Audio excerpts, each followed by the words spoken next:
Hey guys, nagluto nga pala ako kahapon itong merienda namin. Simpleng merienda at simple lang din ang mga sangkap nito pero napakasarap. Kaya naman kung wala kayong maisip na merienda para mamaya ay subukan nyo ito dahil talaga namang panalong panalo. So ang atin nga pong main ingredient ay itong saging na saba. Bali ang ginamit ko po dito ay yung hindi pa sobrang hinog, yung sapat lang or bagong hinog pa lang itong ating saba. Sa ganong recipe kasi mas maganda kung ganito lang kahinog, pangit yung sobrang lambot na madudurog.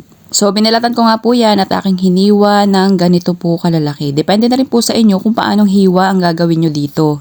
Saka iisip ko nga na kung ano ba memoryandahin namin kahapon tamang-tama naman nung namalengke ako may nakita nga akong ganitong kagandang saging na saba. Kaya naman ayun, solve yung merienda namin kahapon. So ayan na nga, inilagay ko na nga sa kawali itong ating saging na saba. At inilagay ko na rin itong 3 cups ng coconut milk. And syempre, isang maliit na lata ng condensed milk.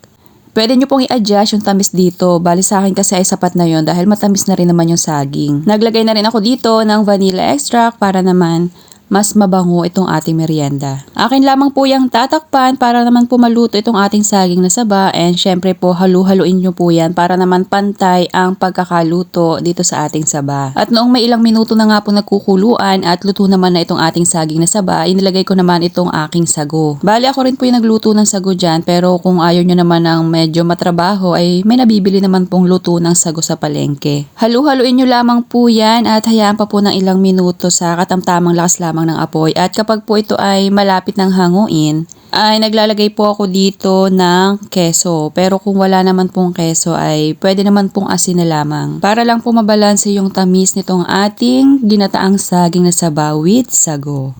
Pero kung may available ka naman po dyang keso, mas masarap dahil syempre mas lalong magiging malasa. Ito pong ating merienda. So ayan, at kung umabot ka nga po hanggang dito sa part nitong ating video, ay pakipusuan nyo na po itong ating ginataang saging with sago. And syempre mag-comment na rin po kayo kung hanggang saan po ba nakaabot itong aking merienda. So ayan na, pwede na po ito pero kung gusto nyo po na mas malapot pa ay pwede pa namang tagalan nyo pa ng konti. Para sa akin ay sapat na ito dahil kapag naman po ito ay lumamig na ay mababawasan pa po itong ating pinakanggata. Kaya okay na po yan. Ako, gustong gusto ito ng mga anak ko dahil tuwang-tuwa sila dun sa sago. And syempre sa amoy pa lang talaga namang nakakatakam yung ganitong merienda. Kaya naman subukan nyo na rin itong ating napakasimple pero napakasarap na ginataang saging with sago. At siya nga po pala, baka hindi pa po kayo naka-follow dito sa aking munting kusina ay paki-like or follow nyo na rin po.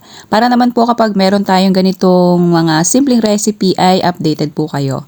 So thank you for watching. Serve and enjoy!